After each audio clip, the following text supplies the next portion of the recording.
This is Paul from Tommy Newsletter, interviewing Pastor Rice, the Harlem pastor. Hey, how y'all doing, everybody? This is Minister Chaplain, the Harlem pastor, the street pastor that's out here in the community. And I'm just here with Paul. It's a pleasure. Paul, how you doing today, Paul? I'm doing real good, giving thanks to God Thank you. and me and sisters. All right, so I'm here, man, to ask you some of the questions. You already prepped me with the questions that you want me to ask.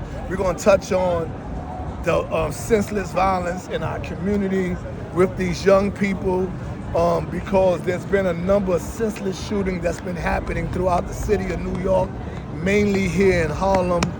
And I could touch on that briefly, Paul. One, I'm sick of the senseless violence.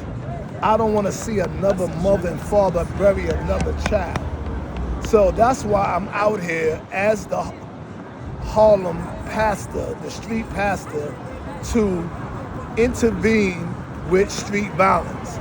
That's why you see me at the scene of the shooting in the hospital when there's a senseless shooting. So what do I do as the street pastor? When there's a shooting, I go to the scene of the shooting. And why do I go to the scene of the shooting? Because I go there to ease fear in the community. I go there to put out the fire. I go there to de-escalate, to make sure there's not another senseless shooting. So putting out the fire is when I'm there talking to the community, talking to those that's upset because their friend probably got shot or their loved one got shot. And I'm there to ease fear in the community. Then when I respond to the hospital, I'm there to talk with the family, and when the doctor gives me bad news, I walk out with the doctor and share those bad news to let the family know their loved one didn't survive.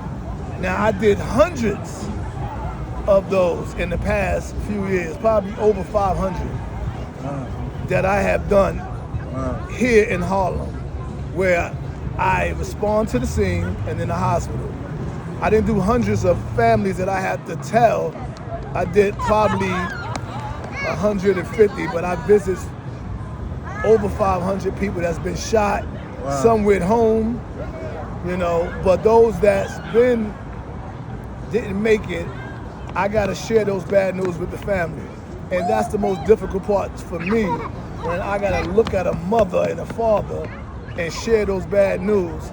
And now I gotta hear the screaming and the yelling, and people are crying. Now I gotta soak up their pain. I gotta have the right words to say to a grieving family, to a grieving mother. And then sometimes it gets difficult at the hospital, because when I'm at the hospital, sometimes you have the community there.